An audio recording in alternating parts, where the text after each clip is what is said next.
우리가 달라졌다 하는 것은 달라진 삶으로 이어지게 되어져 있습니다. 그 사람 변했어 라고 말하는 것은 그 사람의 어떤 태도가 변하고 그의 삶이 달라진 것을 말하는 것입니다. 하나님의 권능을 경험하는 순간 우리는 달라집니다. 예수 그리스도를 구주로 영접하는 순간 우리는 달라집니다. 그래서 사도 바울은 뭐라고 말씀하셨어요? 이전 것은 지나갔으니 보라 새 것이 되었도다. 새 것이 되었다는 건 뭘 의미할까요? 새 것이 되어서 새롭게 살아가는 인생이 되는 것을 말하는 것일 것입니다. 그렇기 때문에 달라진다는 것은 결국 다르게 살 수 있도록 만드는 힘이 되는 것입니다. 하나님의 권능은 우리를 달라지게 할 뿐만 아니라 우리를 다른 인생을 살도록 만들어 주십니다. 오늘 본문의 맹인이 그런 것입니다. 이 맹인은 앞을 볼 수 없는 자입니다. 앞을 볼 수 없게 태어난 자였습니다. 앞을 볼 수 없기 때문에 그가 할 수 있는 일은 구걸해서 먹고 사는 것밖에는 방법이 없었어요.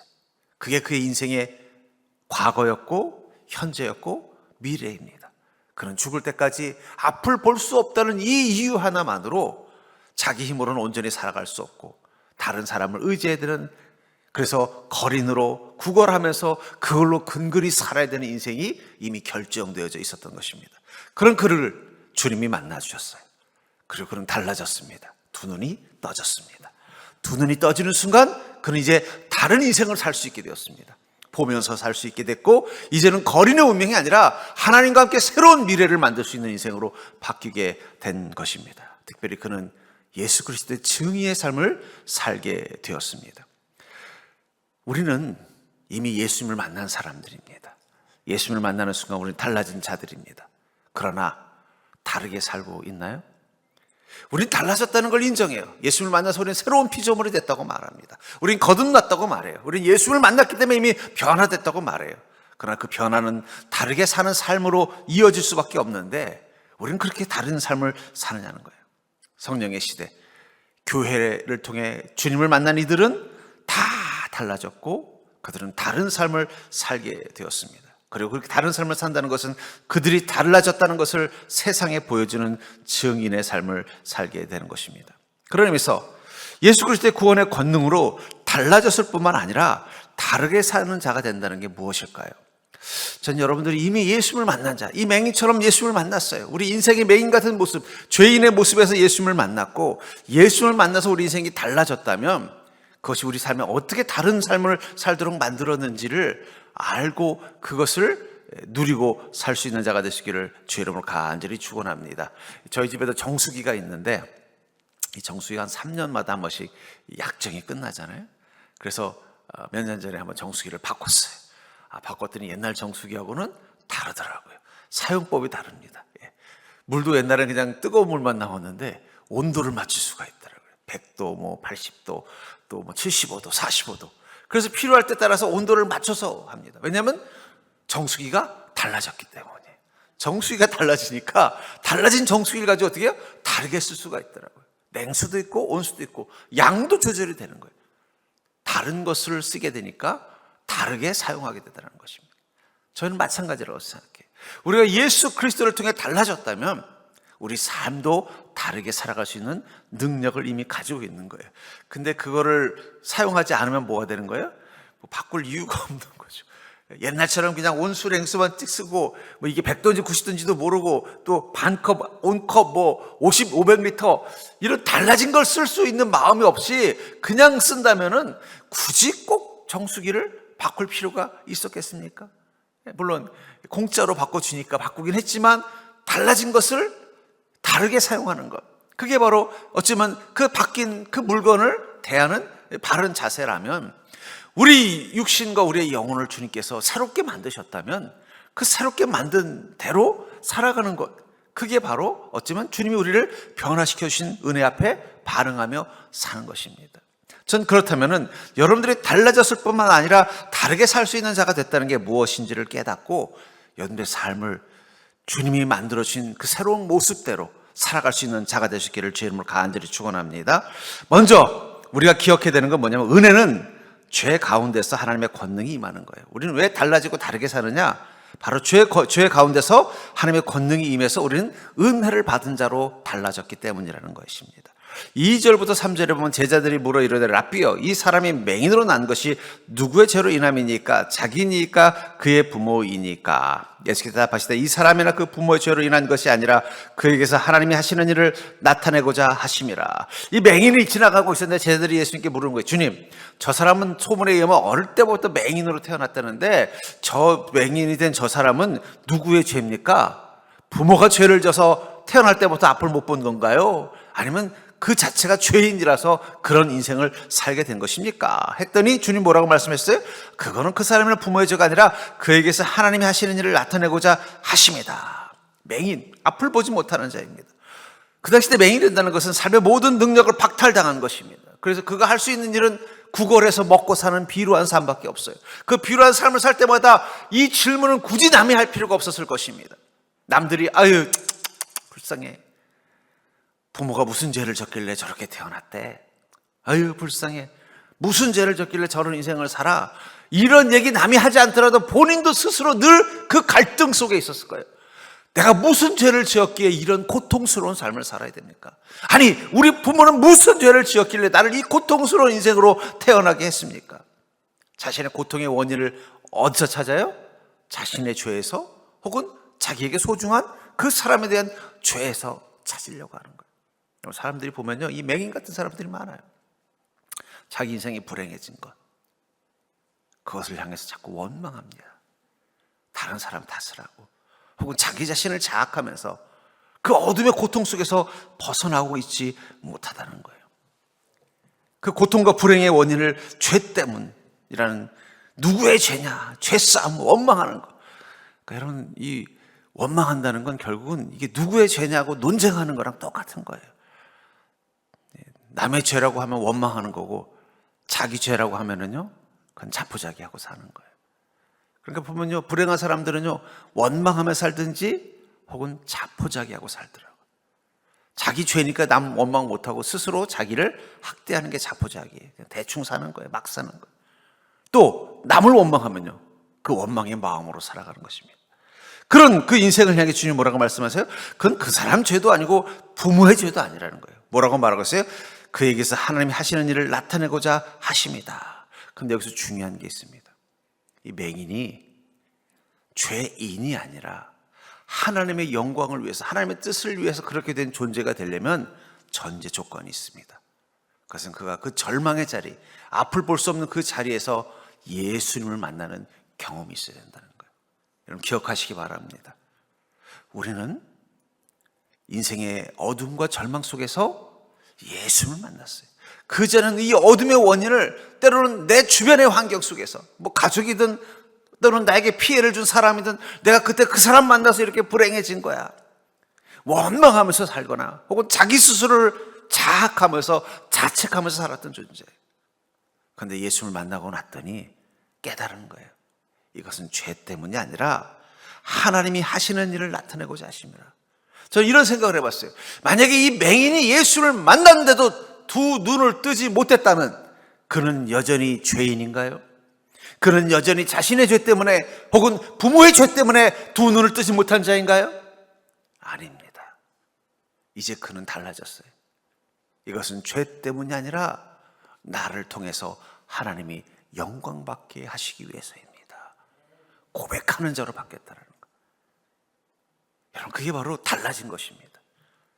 이 맹인처럼 주님 두 눈을 떠서 자기의 고통의 원인을 제거해 줄 수도 있습니다. 하지만 때로는, 어떨 때는요, 주님께서 그 원인을 제거하지 않을 때도 있어요. 여러분, 사도 바울은 지독한 눈병을 가진 분이셨어요. 그 눈이 아마 일찍부터 그에게 고통을 줬던 것 같아요. 뭐 안질이라고도 표현되어 있고, 또는 뭐 어쩌면은 뭐 어떤 뭐 녹내장 뭐 이런 걸 수도 있겠고, 어쨌든 눈에 심각한 이 장애를 가진 분이에요. 어쩌면 그래서 그는 다메섹 도상에서 주님을 만나서 어떻게 해요? 앞을 보지 못하는. 저는 그랬으면은, 그때 주님께서 잠시 눈을 멀게 했다가 뜨게 했으면 이제는 눈이 좋아져서 왼쪽 눈 1.5, 오른쪽 눈 1.5 뭐 이래가지고 맑은 눈으로 돌아가실 때까지 이 뭐 노안으로 뭐 돋보기 한 번 안 쓰고 사는 눈이었으면 얼마나 좋았겠어요. 근데 바울 목사님은 또 눈 때문에 고통받았어요. 한 번은 기도합니다. 주님, 사람들이 수군거립니다. 저 바울 사도는 병든 자도 치료하고 죽은 자도 살린다면서 자기 눈병 하나 못 고친대? 주님, 제가 이런 말 들으셔야 되겠습니까?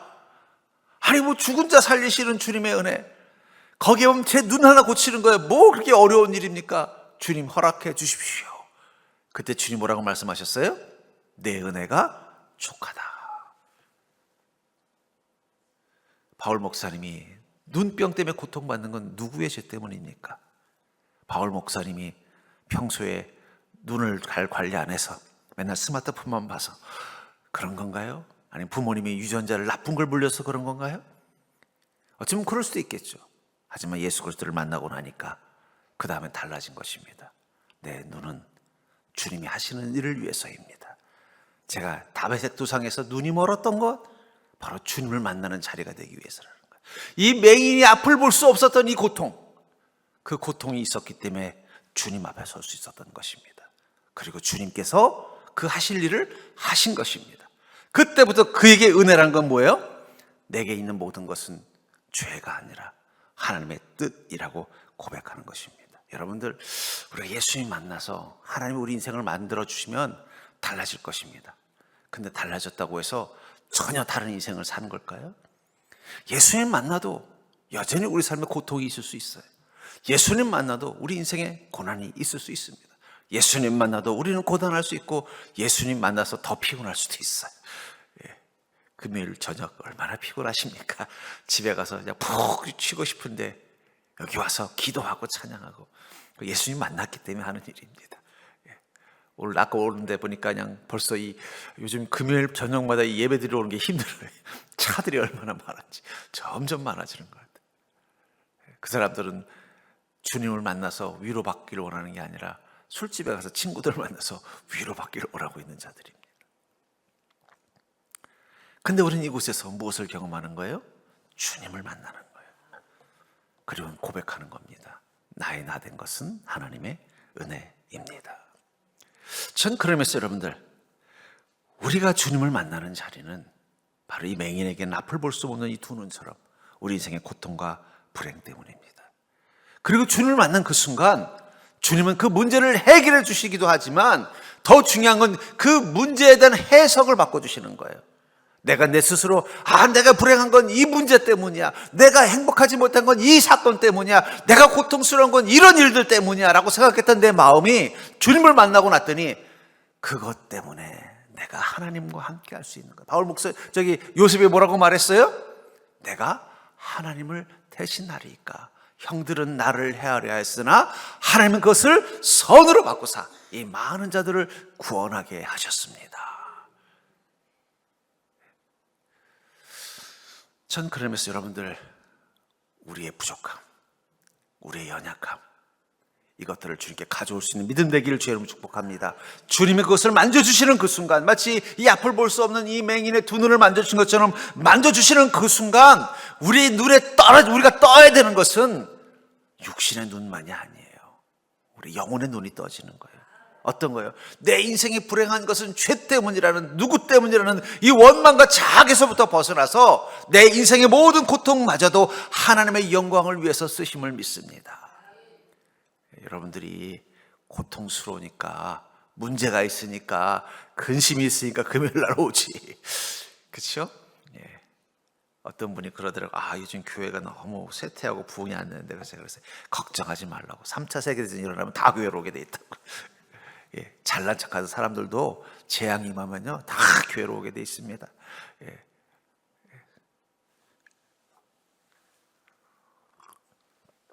그러니 사랑하는 성도님들, 여러분들이 예수님을 만나서 먼저 믿음의 눈이 떠지기를 주의 이름으로 축복합니다. 주님 언제쯤 내 눈 떠지게 해주실 거예요? 나 이 눈 때문에 괴로워 죽겠어요. 주님 언제까지 내 이 문제 해결해 주실 거예요?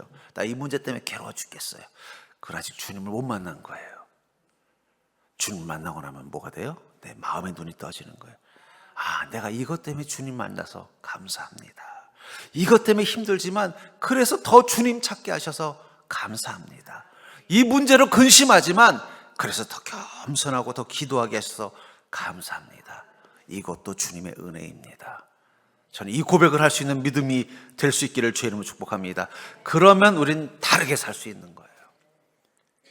언제 눈뜨게 해주나, 언제 이 문제 해결해 주나, 그것만 기다리고 있으면요, 우린 주님을 만났지만 다른 삶을 살지 못하는 거예요. 여전히 앞을 못 보는 맹인처럼 그냥 내 인생에 대해서 낙심하고 실망하고 무기력하게 있을 수밖에 없다는 거예요. 해석을 먼저 바꾸십시오. 마음의 눈부터, 생각의 눈부터 떠보십시오. 그럼 그때부터는요, 내 상황에 대해서 다르게 생각하기 시작하면서 내 행동이 달라지게 될 것입니다. 두 번째로, 예수님의 구원의 권능으로 달라질 뿐만 아니라 다르게 사는 자가 된다는 의미는 그 마음을 가지고 주님 앞에 서는 순간 우리 안에 죄의 어두움이 주님의 빛으로 밝아지는 것을 경험합니다. 결국 뭐예요? 이것은 나의 죄도 아니요, 이것은 나에게 고통을 준 사람의 죄도 아니고 이것은 내가 주님을 만나기 위한 기회였습니다 라고 고백하는 그 순간 우리 마음의 어둠에 창이 생기는 거예요. 그리고 내 마음에 빛이 들어오기 시작하는 것입니다. 4절부터 5절에 보면 때가 아직 낮임에 나를 보내신 이의 일을 우리가 하여야 하리라. 밤이 오리니 그때는 아무도 일할 수 없는지라. 내가 세상에 있는 동안에는 세상의 빛이로다. 여러분, 이 땅에 오신 예수님은 빛으로 오신 주님이십니다. 그래서 우리가 경험하는 이 주님은 어떤 주님이에요? 빛으로 계신 주님, 우리의 어둠을 쫓는 주님이십니다. 다음에 오시는 주님은요, 심판의 주님이십니다. 다음에 오시는 주님을 만날 때는 우린 두렵고 떨림으로 서야 돼요. 왜냐하면 하나님이 죄와 악을 멸하러 오실 것이기 때문에. 근데 지금 우리가 만난 주님은요, 우리를 구원하기 위해서 오신 하나님이십니다. 그렇기 때문에 그분을 만나는 순간 우리에게 경험되어지는 건 뭐예요? 바로 빛이라는 거예요. 예수님은 당신을 세상의 빛이라고 말씀하고 있어요. 빛은 뭘 하는 거예요? 어둠을 밝히는 게 빛입니다. 여러분, 맹인이라는 게 뭐예요? 앞을 못 본다는 게 뭐예요? 시신경이 망가진 거예요. 결국은 시신경이 망가졌다는 건 무엇입니까? 바깥에 있는 빛이 내 눈으로 들어오지 못하는 것입니다. 내 눈을 통해 들어와서 내 뇌의 정보를 기관에 전달하지 못하기 때문에 앞을 못 보는 거예요. 그런데 주님이 그 눈을 만지자 어떻게 됐어요? 빛이 그 두 눈으로 들어올 수 있게 된 거예요. 결국은 앞을 못 본다는 게 뭐예요? 빛이 있지만 그 빛이 눈 안으로 못 들어오는 거예요. 그걸 읽을 수 있는 그 신경의 기능이 없기 때문에 그런 것입니다. 망가졌기 때문에 그런 거예요. 근데 그게 회복이 되면 어떻게 돼요?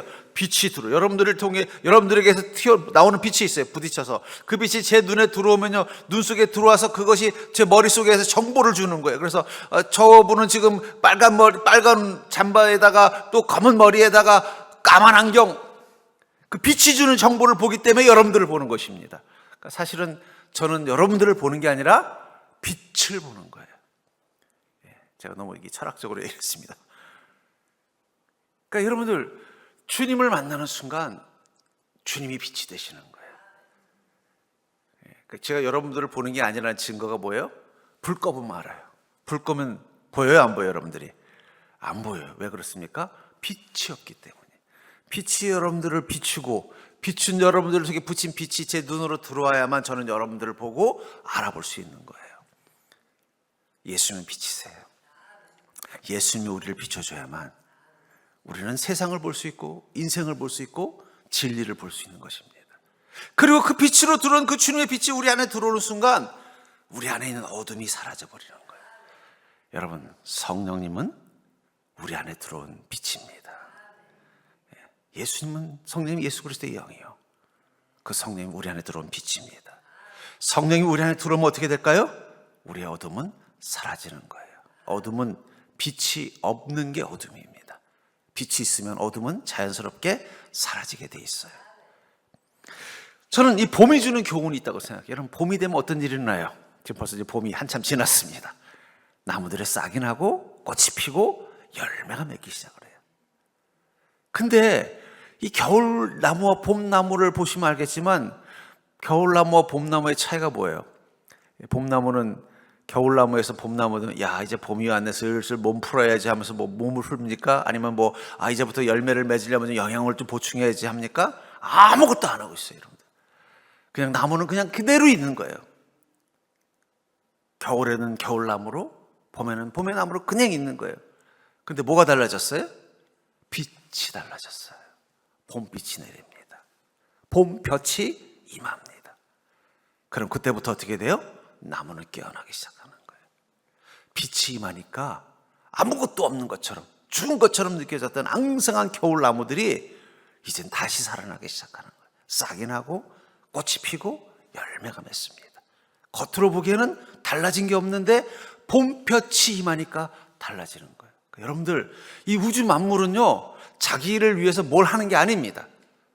자기를 그렇게 만드는 빛 앞에 서면 되는 거예요.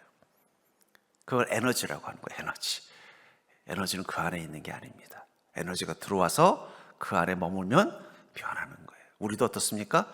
에너지가 있어야 돼요. 밥 안 먹으면 기운이 없는 건 밥이 에너지가 안 돼줘서 그런 거예요. 밥 먹고 나면 어떻게 돼요? 기운이 넘치면 또 나가서 뭘 해야 되는 것도 뭐예요? 또 에너지가 넘쳐서 그러는 거예요. 예수 그리스도의 빛이 우리 안에 들어오면요, 마치 그 나무처럼 가만히 있어도 어떻게 돼요? 우리 마음 가운데 살아있는 자, 생명이 된 자처럼 생각하고 행동하고 말하고 싶어지는 거예요. 꽃이 피우고 싶고 열매를 맺고 싶어 하는 거예요. 그것을 주님이 세 가지 단어로 설명했어요. 믿음, 소망, 사랑. 빛이 들어오면 믿음이 회복이 돼요. 하나님을 향한 믿음이 회복이 됩니다. 자기 자신을 향한 믿음이 회복이 돼요. 인생을 향한, 세상을 향한 믿음이 회복이 됩니다. 소망. 빛이 들어오면 소망이 생겨요. 내 미래에 대한 소망이 생겨요. 내 인생에 대한 소망이 생겨요. 저 천국에 대한 소망이 생겨요. 사랑. 빛이 들어오면요, 사랑하게 돼요. 사랑할 수 있는 힘이 생기는 것입니다. 그래서 주님의 빛이 들어오는 게 가장 중요해요. 나무는 그 빛을 받으면 어떻게 돼요? 광합성이라는 걸 합니다. 광합성을 하면 영양분이 생겨요. 그럼 그 영양분은 그 몸속에, 나무 속에서 뭐가 되는 거예요? 세포가 되고 또 에너지가 돼서 그 나무를 자라게 하고 꽃을 피우고 열매를 맺게 하는 것입니다. 성령이 우리 안에 계시면요, 절대로 성령님은 우리에게 영적인 광합성을 만들어주신다. 그러니까 여러분, 우리가 뭘 하려고 하지 마시고 성령님 안에 거하십시오. 너희가 내 안에 거하고 내가 너희 안에 거하면 무엇이든지 원하는 대로 구하라. 그리하면 다 이루리라. 왜 그게 가능할까요? 우리 안에 빛이 임하기 때문에. 성령님이 우리 안에 계시면, 안에 계시면 성령님이 우리에게 뭐래요? 영적인 광합성을 일으키시는 거예요. 성령님은 예수 그리스도의 빛이기 때문에. 그럼 그 순간 어떻게 해야 돼요? 우리는 다른 삶을 살 수밖에 없는 거예요. 마치 봄나무처럼. 여러분, 나무한테 가서, 야, 너는 겨울 동안 12월, 1월, 2월 동안 아무것도 안 했는데 정신 차리고 이제 너도 좀 가서 꽃도 피고 싹도 피워야지. 그렇게 하나요? 저희 교회 마당에 보면요, 대추나무 2개가 있습니다. 얘네들은 늘 늦잠을 자요.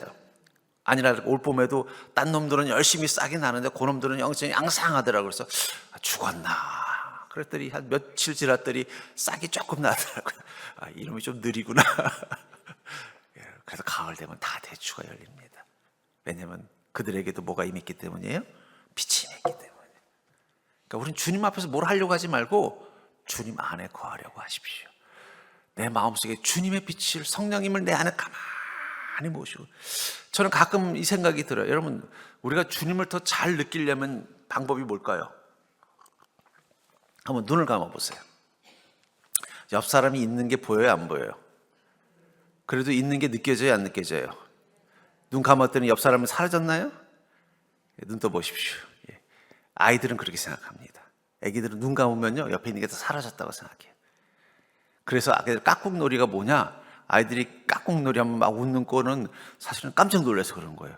아니, 엄마가 갑자기 사라졌다 나타나서 깜짝 놀란 거예요. 우리가 생각하기엔 놀이 같지만 그게 아니라 아이들에겐 충격이래요. 왜냐하면 사라졌으니까. 눈 감았더니 사라진 거예요. 눈 떴더니 나타나는 거예요. 저 건물 벽 뒤에 갔더니 사라져버렸다가 또 나타나는 거예요. 그 뒤에 있다는 걸 못 느껴요. 근데 잘하면 어떻게 돼요? 눈을 감아도 옆에 있는 게 느껴집니다. 문 뒤에 있어도 있는 게 느껴져요. 그래서 애들이 숨바꼭질 좋아하는 게 다 그게 너무 신기해서 그런 거예요. 아니, 안 보여도 있네. 그럼 성령님은 어디 계실까요? 안 보여도 있습니다. 차라리 눈을 감고 사십시오. 그러면요, 사람이 옆에 있는 거나 성령이 옆에 있는 거나 비슷하게 느껴질 거예요. 그래서 여러분, 눈 감고 왜 기도해요? 그래야 사람 안 보이고 성령이 느껴지기 때문이에요. 성령님 우리 곁에 계십니다. 그분이 내 안에 계심을 느껴보십시오. 그럼 내 안에서 막 요동치는 걸 느껴요. 영적인 광합성이 일어나는 거예요. 막 믿음이 다시 살아나요. 소망이 다시 회복이 돼요. 사랑할 수 있는 힘이 생깁니다. 그러면 달라지는 거예요. 그냥 빛이 임하기만 하면 그 나무는 열매가 생기고 꽃이 피고 싹이 커지고, 지나가다 보니까 아카시아 나무들이 꽃이 활짝 폈더라고요.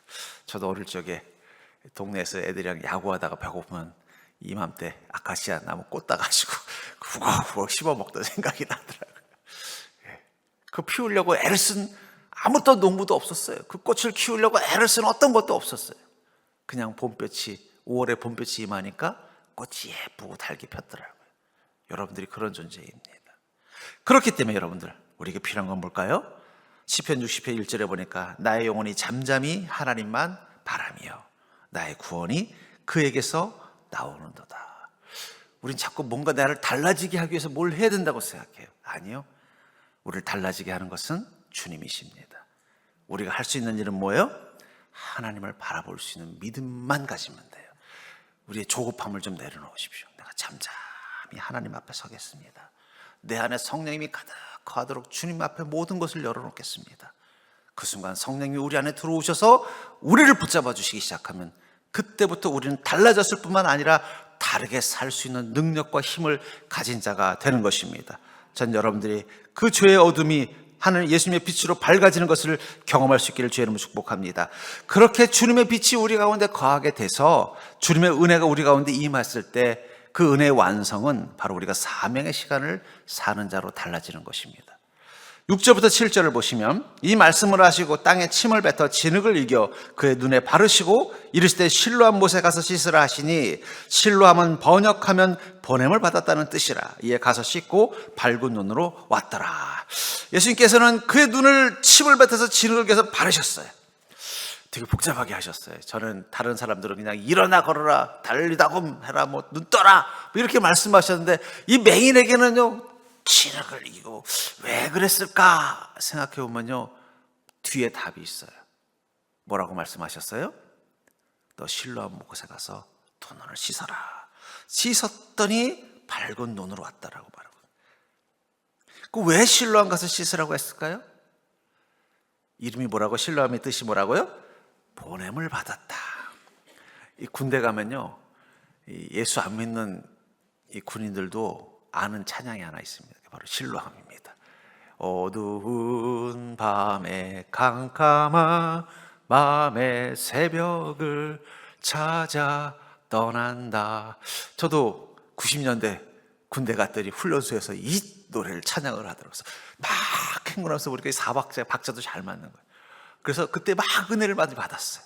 이 찬양 부르면서 막 힘도 생기고 용기 생기고 또 밤에 막 그 훈련 마치고 부대로 들어갈 때 어두운 밤에 깜깜한 밤에 가는데 그냥 갑자기 주님의 위로도 경험했어요. 근데 작년엔가 제가 또 그 육군 훈련소에 침례식을 제가 또 하러 갔습니다. 가서 그 예배 갔더니 아이고 지금 군인들도 그 어두운 밤에를 막 신나서 부르더라고요. 수십 년 동안 이게 군인들의 이 애창 찬양이 된 거예요. 그래서 왜 이렇게 인기가 있을까? 그 실로암이 무슨 뜻이라고요? 보냄을 받았다. 어쩌면 그 군인들 마음인 것 같아요. 깜깜한 거예요. 군 생활 어떡하냐? 이거 훈련 내가 맨날 엄마 품에서 편하게 살다가 이거 뭐야 이게 음식. 여러분 군대밥 안 먹어보셨으면 말을 하지 마십시오.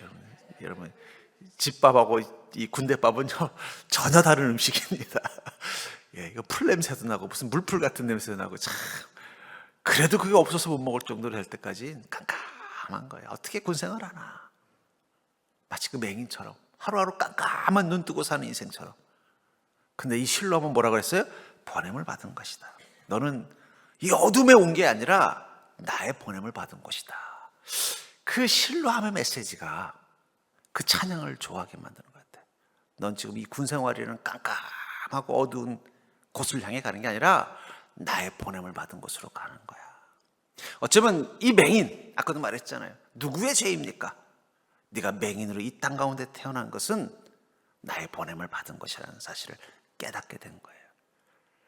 그 눈이 떠진 것입니다. 왜 나는 태어날 때부터 앞을 보지 못하게 하나님 만드셨을까? 왜 나는 이 어둠 속에서 하루하루를 더듬거리며 사는 인생을 만들었을까? 그 답이 나오지 않았어요. 근데 주님께서 뭐라고 말씀하세요? 실로암 가서 너의 어두운 눈을 씻어라. 그 어두운 눈을 씻으면서 떠올랐어요. 이곳은 보냄을 받은 곳. 그렇구나. 나는 주님을 만나기 위해서 이곳으로 보냄받았구나. 그리고 오늘 주님을 만났구나. 이제 주님과 함께 내가 가야 되는 실로암 목가는 어디일까? 내 눈을 뜨게 한 그 실로암 목가가 아니라 다른 사람의 눈을 뜨게 할 수 있는 그 실로암 목가는 어디일까? 그 사명이 그의 마음 가운데 들어온 것입니다. 하나님 우리에게 은혜를 주시는 이유는 뭘까요? 우리가 그 어둠에서 나오게 하시기 위해서라는 거예요.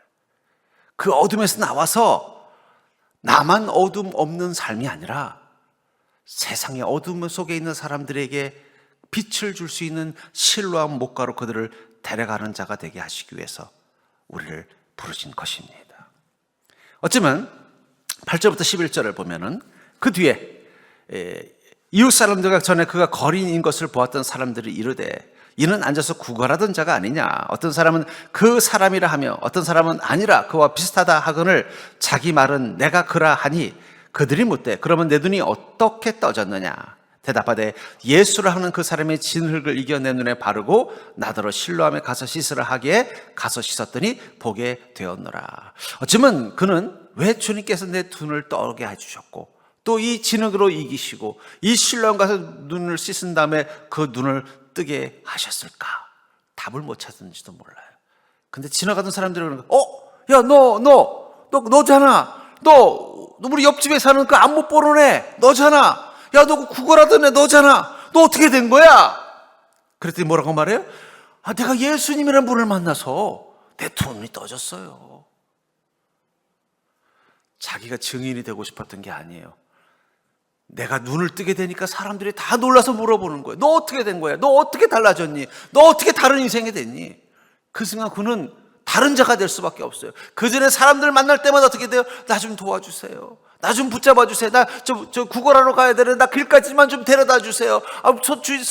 손님 저기 어르신 나 좀 한 푼만 도와주세요. 나 오늘 저녁을 먹을 돈이 없어요. 늘 사람을 만날 때마다 그들에게 뭔가 도움받는 것에만 그 사람의 도움이 필요하다는 그런 마음으로 늘 살았어요. 근데 두 눈이 떠지고 보냄을 받은 자가 돼서 사람들 앞에 섰더니 사람들이 물어보는 거, 너 어떻게 달라졌니? 내가 달라진 게 그들에게는 증거가 되는 거예요. 내가 예수님 만나서 달라졌어요. 예수님이 나의 두 눈을 뜨게 해주셨어요. 여러분들, 우리는 두 눈이 반드시 떠져야 됩니다. 우리 인생의 문제가 주님을 만나서 해결돼야 됩니다. 그게 바로 우리가 실로암 보냄받은 증거라는 거예요. 그걸 가지고 뭘 하는 거예요? 사람들이 우리를 보면서 놀라야 돼요. 너 어떻게 달라졌니? 믿으나 안 믿으나 다른 게 없다. 제가 전에 섬기던 교회 어떤 성도님이 계셨어요. 그분이 그래도 믿음이 꽤 괜찮은 분이라고 생각을 했어요. 근데 우연히 이제 세상 속에서 그분을 우연히 만났어요. 제가 이제 다른 분하고 이렇게 교제를 하고 있는데 알고 봤더니 그분하고 어떤 뭐 직장 관련돼서 거래처에서 아는 분이었던 거예요. 그래서 서로 해서 이제 저를 통해서 서로가 이제 저를 아는 사이라는 걸 알게 된 거예요. 근데 그 다음이 제 마음속에 좀 찔렸어요. 그 집사님에 대해서 이제 처음 저랑 같은 교회 다니는 분이라는 걸 알게 됐던 그분이 그런 거예요. 저분 교회 다니셨어요? 근데 그 표정이 뭐냐면 깜짝 놀란 표정인 거예요. 나 그분이 그럴 줄 알았다 그런 게 아니라 저분이 집사님이세요? 깜짝 놀라는 표정인데 제가 더 자세한 거 못 물어보겠더라고요. 자세한 거 물어봤다가 제가 교회 가서 그 집사님 보면은 괜히 나도 모르게 실망할까 봐 못 물어보겠더라고요. 근데 그 표정이 제 마음속에 좀 불편했어요. 여러분들, 왜 우리가 달라져야 될까요? 왜 우리가 다르게 살아야 될까요? 그러려고 주님이 우리를 만나주신 거예요. 그리고 우리 눈을 뜨게 해주신 거예요. 그리고 우리를 실로암 목가에 가서 눈을 씻으라고 말씀하시는 거예요. 주님은 우리를 만나주셨습니다. 우리는 이미 달라졌습니다. 근데 다르게 살지 않으면 되겠어요? 이 맹인이 두 눈 뜨고 보니까 아이고 안 볼 때가 좋았네. 안 볼 때는 돗자리 깔고 눕기만 하면 아침, 점심, 저녁 다 해결되고 도와달라고 하면 사람들이 와서 도와주는데 두 눈 뜨고 났더니 이제 어떻게 돼? 아무도 안 도와주는 거예요. 혼자 걸어가라 그러고 언제까지 손 벌릴 거냐? 너 가서 노동해서 벌으라고 하고 지금까지 안 해본 생노동 하려니까 얼마나 힘들겠어요. 옛날 같으면 깡통 하나만 들고 있어도 24기, 4끼가, 3끼가 다 해결되는 편안한 복지를 누렸는데 갑자기 눈 뜨고 보니까 아무것도 할 수 없는 존재가 돼. 에이, 차라리 눈이 멀을 때가 낫겠네 라고 생각했다면 그는 어리석은 사람일 것입니다. 그러나 그는 힘들어도, 아이고 옛날엔 그래도 가만히 앉아있으면 삼시세끼 해결됐지만 요즘은 가서 일해야 되는구나, 어디 인력시장 가서 노동시장 가서 일해서 땀 흘리고서 그걸로 간간히 먹고 살아도 감사할 거예요. 왜냐하면 주님이 나를 눈뜨게 해주셨으니까. 여러분들, 왜 우리가 다르게 살지 못하느냐? 다르게 사는 게 힘들어서 그럴 수도 있어요. 여러분 죄 짓고 사는 게 편해 보여요. 대충 사는 게 편해요. 예수님 제대로 믿는 거 힘듭니다. 여러분, 예수님도 적당히 믿는 건 행복한 일이지만 제대로 믿는 건 힘든 일이에요. 제가 보면 시험 드는 분들이 어떤 분이냐, 제대로 믿어보려다가 시험 들지 적당히 믿다 시험 든 분을 전 본 적이 없습니다. 적당히 믿어서 시험 든 분을 저는 한 번도 본 적이 없어요. 다 나 좀 제대로 좀 믿어볼까 하면 꼭 시험 들어요. 좀 봉사 좀 해볼까 그러면 또 누가 와가지고 나를 딱 음해가지고 시험 들고, 내가 좀 주님 좀 섬겨볼까 하면 갑자기 뭐 억울한 일을 당하기도 하고, 내 삶에 부족하고 불편함을, 불이익을 당하기도 하고. 그게 두려워서 달라졌는데도 다르게 살지 않는다면, 주님이 두 눈을 뜨게 해줬는데도 여전히 구걸하던 그 시절을 그리워하는 그 거리인 같은 모습이 아니겠냐는 거예요. 이제 그는 달라졌습니다. 비록 이제는 하루 종일 수고해야 삼시세끼 해결할 수 있게 됐지만, 이젠 누구한테 도와달라고 해도 도와주지도 않는 자기 힘으로 살아야 되는 존재이지만, 그가 주님 만나서 두 눈 뜨게 됐기 때문에 그때부터 그는 사람들에게 증인이 되는 삶, 예수님을 만난 복된 인생이라는 것을 증거하는 삶으로 바뀌게 된 거예요. 전 여러분들이 다르게 살 수 있기를 주의 이름으로 축복합니다. 이미 달라졌습니다. 이제 다르게 살기만 하시면 돼요. 그러려면 우리에게 지금 필요한 게 뭘까요? 실로암 물에 가서 씻는다는 거. 우리의 생각, 우리의 태도를 바꾸는 것입니다. 믿음으로 이젠 죄인이 아니라 부름받은 사명자로, 하나님의 권능이 나를 보냄받은 인생으로 바꿔줬음을 믿고 그 권능을 의지하며 살아가는 다른 모습을 보여주십시오. 그때부터 여러분들의 인생이 얼마나 복된 인생인지, 더 이상 누구의 죄냐가 아니라 누구의 복이냐는 소리를 듣는 인생으로 변화될 줄 믿습니다.